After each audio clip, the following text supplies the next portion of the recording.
안녕하십니까. 길버드 아카데미에서 국어를 강의하고 있는 김호보입니다. 첫날 할 줄 몰랐네요. 지금 제가 받은 문제는 수능 현대시 문제고요. 단순히 현대시는 아니고 보시면 아시겠지만은 비문학 지문이 복합되어 있습니다. 최근에, 그러니까 예전에는 없던 형태인데 이제 최근에 이렇게 복합 지문이 슬슬 좀 나오고 있고요. 다지문 같은 경우에는 잠깐만 문제 좀 올려주시겠습니까, 과장님? 문제를 보시면요. 다를 참고하여 가의 노래와 나의 묘비명을 이해한 것으로 적절하지 않은 것은 이렇게 돼 있잖아요. 다시 한번 좀 올려주시겠습니까? 죄송합니다. 가만히 보시면은 다를 참고하여라고 했잖아요. 근데 가는 또 다는 글이죠. 실질적으로 보기를 참고해서 이 작품을 해석해라라는 것과 다르지 않습니다. 다만 글만 좀 길 뿐이고요. 고등학교 3학년 3등급 작고 설명하겠습니다. 그래서 이거는 보기는 아니고 기준글을 놓고요. 기준글을 놓고 거기에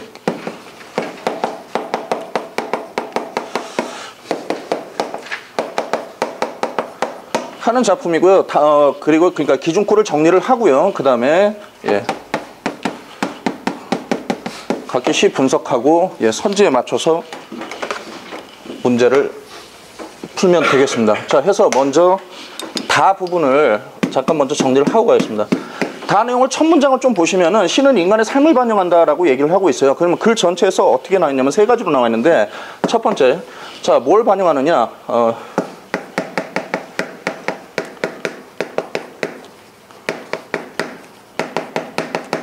첫 번째로 있는 그대로 현재 내가 겪고 있는 현실을 반영한다. 그게 첫 번째. 두 번째, 그러면 그것만 이야기하면 되냐? 그게 아니라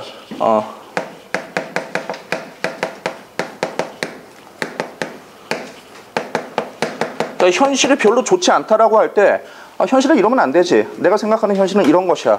이제 그런 게 또 드러나야 된다는 거. 그 다음 세 번째는 시 자체가 혹은 시인을 반영하는 경우입니다. 자, 이 경우에는 자 밑에 보시면은 여기 조금 읽어보겠습니다. 자, 시 쓰기 상황 혹은 시를 쓰는 시인, 이게 되는 경우인데, 이 경우 시는 그 자체로 실론 혹은 시인론의 성격을 지닌다. 이러한 성격의 작품에서 시는 어떻게 나타나냐? 노래나 혹은 기타 여러 갈래의 글, 이걸로 표상이 된다라고 하는데요. 자, 해서 이 경우에 자, 시가 어떻게 나뉘느냐? 노래로 나타날 때도 있고 혹은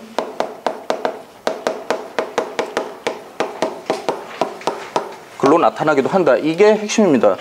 자, 다 그런 이 정도만 알면은 문제를 푸는데 지장이 없고요. 자, 이거는 시를 좀 봐야 되는데요. 좀 보겠습니다.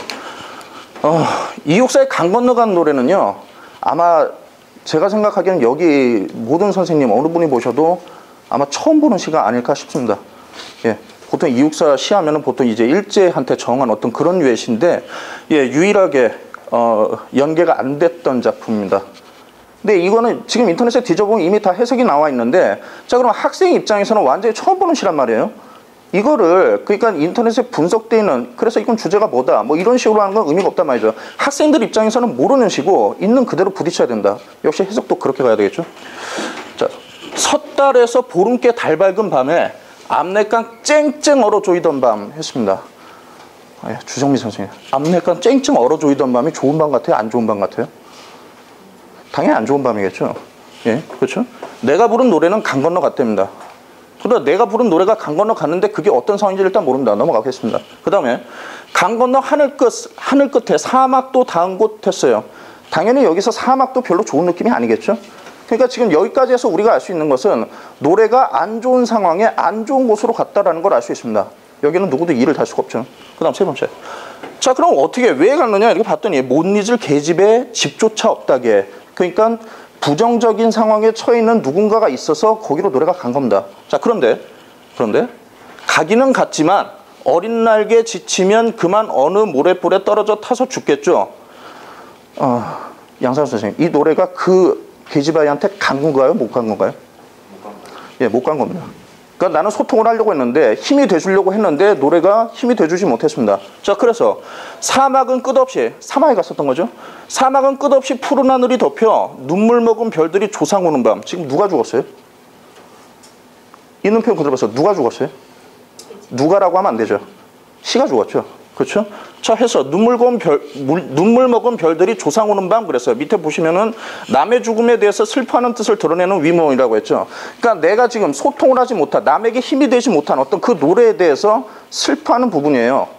자, 그렇게 되고, 그 다음에 밤은 옛일을 무지개보다 곱게 짜내나니라고 했어요.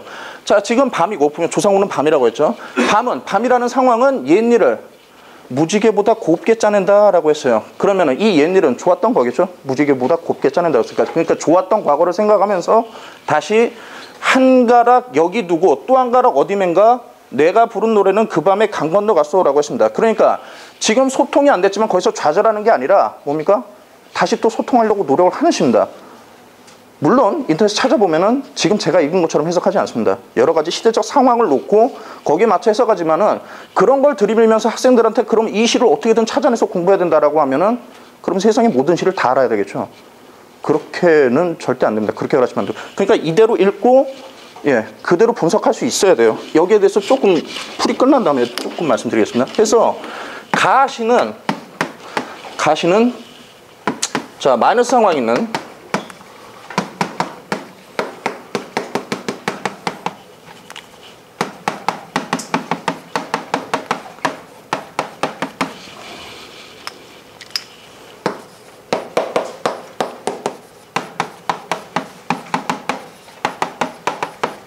라는 어떤 시인의 생각을 좀 읽을 수 있고요. 그 다음에 나시를 좀 보겠습니다. 제목은 묘비명입니다. 그러니까 아까 지금 이 부분에 노래 다른 장르의 글 이렇게 했는데 지금 다른 장르의 글이라는 게 묘비명으로 나온 거죠. 자, 보시면 한 줄의 시는커녕 단 한 권의 소설도 읽은 바 없이 그는 한평생을 행복하게 살며 많은 돈을 벌었고 높은 자리에 올라 이처럼 훌륭한 미석을 남겼다라고 했습니다. 자, 보시면요. 여기는 오히려 실질적인 말보다 조사를 잘 보셔야 되는데요. 한 줄의 시는커녕 그러고 있습니다. 또 단 한 권의 소설도 읽은 바 없이라고 했어요. 그럼 뒤에 보면 훌륭한 비석을 남겼다라고 하고 있는데, 자, 그럼 이효준 선생님, 그러면 이 사람은 훌륭하게 산 건가요? 훌륭한 비석을 남겼대요. 그러면 문맥의 흐름을 보면 이 사람은 훌륭하게 산 건가요? 안타깝습니다. 물론 물론 시를 읽지 않고 단 한 권의 소설도 안 읽어도, 그렇죠? 행복하게 살 수 있는데요. 이제 이런 학생이 있으면 이제 옆에 상담실에 가가지고 해야 되는데, 자, 제가 왜 커녕 단 이런 이야기를 왜 했냐면은 이 사람이 강조하는 부분이 이런 부분이란 말이에요. 그러니까 어떤 정신적인 가치라든가, 그렇죠? 이런 거에 대한 생각이 없이 단순히 또 속세의 어떤 물질적인 가치만 이루고 산 사람에 대해서 이 사람은 부정적인 생각을 가지고 있다는 겁니다. 그래서 그러니까 당연히 훌륭한 비석은 무슨 법이 되겠어요? 조용합니다. 저 누구랑 얘기하고 있네. 반어법이고요. 자, 그리고 어느 유명한 문인이 그를 기리는 묘비명을 여기에 썼다라고 했습니다. 이미 앞에 나와 있는 이 사람은 부정적인 대상이기 때문에 이 사람에 대해서 그를 기리는 묘비명을 쓴 이 유명한 문인, 어떤 사람이었어요? 이 사람도 정신없는 사람이죠. 그렇죠? 자, 해서 비록 이 세상에 잿더미가 된다 해도, 잠깐 올려주시겠습니까?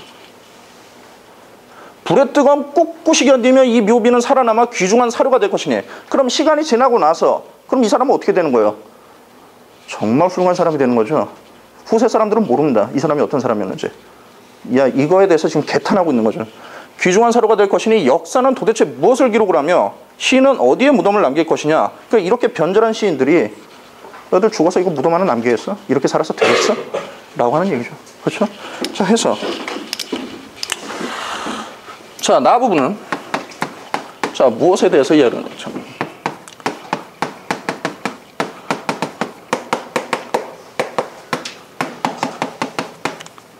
간단히 좀 일반화시키겠습니다. 부정적인 삶에 대한 비판적인 생각 가지고 있고, 당연히 이렇게 살면 안 된다라는 이 사람의 생각이 나오는 거죠. 그렇죠?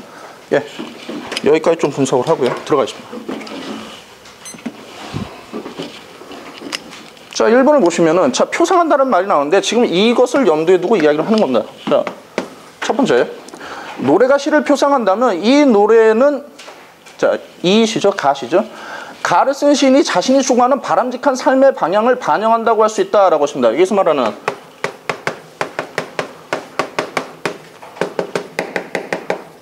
바람직한 삶은 지금 이거죠. 마이너스 상황에 있는 사람들에게 힘이 되어야 한다. 나 그냥 힘이 되어야 라고만 쓰겠습니다. 자, 그 다음 두 번째. 보시면 노래가 시를 표상한다면 이 노래는 시가 집조차 없는 처지에 있는 삶에 다가서야 한다는 가를 쓴 시인의 관점을 드러내고 있다. 예, 지금 1년하고 예, 그대로 연계가 되는 것입니다. 그 다음에 세 번째. 자, 묘비명이 시를 표상한다면 이 묘비명은 나를 쓴 시인 자신이 추구하는 삶과는 거리가 있는, 자, 그러면 시인은 아까 말씀드렸지만 어떤 정신적인 가치죠. 자, 그런데 묘비명, 그냥 묘비명에 해당하는 사람이죠. 묘비라고 하겠습니다. 자, 이 사람은 어떤 사람이에요? 물질적인 가치입니다. 자, 그러니까 당연히 다르고요. 그 다음 네 번째.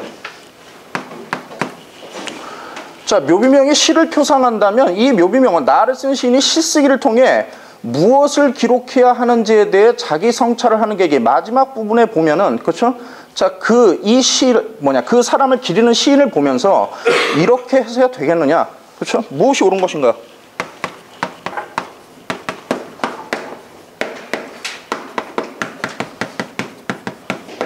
자, 여기에 대한 반성이 있고 또 그것을 기록을 해야 된다라는 얘기입니다. 여기까지 문제가 없죠. 그럼 당연히 답은 5번이 되겠죠.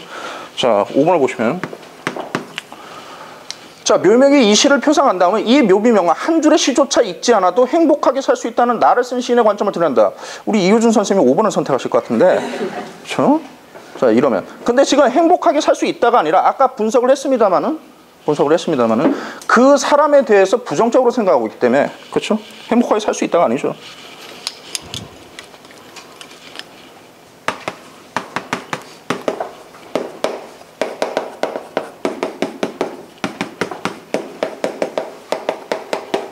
자, 이게 안 맞습니다. 해서 정답은 5번이 되고요.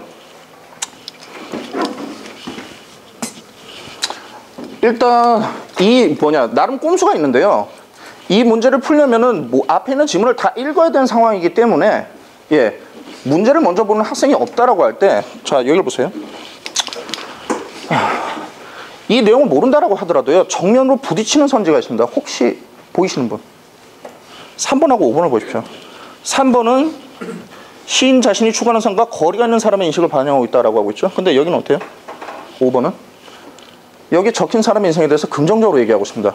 그러니까 내용을 몰라도 이 둘 중에 하나가 답이라는 거는 금방 알 수가 있죠. 그렇죠? 물론 그러니까 찍어도 3번 아니고 5번을 찍어야 된다라는 얘기입니다. 근데 그런 꼼수가 좀 있고요. 자, 아까 한 말씀 조금 드리겠다라고 하는데, 보면은 학생들 가만히 보면요, EBS에 목을 맵니다. 70% 반영된다라고 하죠. 근데 막상 뭐가 반영되는가라고 하면 아이들 아무 생각이 없어요. 그렇죠? 그리고 이렇게 반영이 안 된 시가 나왔을 경우에 어떻게 해야 될 것인가? 거기에 대한 대처가 전혀 안 되는 경우가 솔직히 많습니다. 그럼 저는 그냥 슥 읽어가면서 이야기를 했는데, 그러면 선생이라서 그렇게 한 거냐? 아니요. 수능을 볼 때쯤이면 학생들도 저 정도가 완성이 되어 있어야 하고요. 그러면은 그 정도의 센스가 지금 잡혀 있어야 되는데 그 센스가 어디서 오느냐라는 거예요. 그럼 제가 하루아침에 저렇게 됐겠습니까? 그렇죠?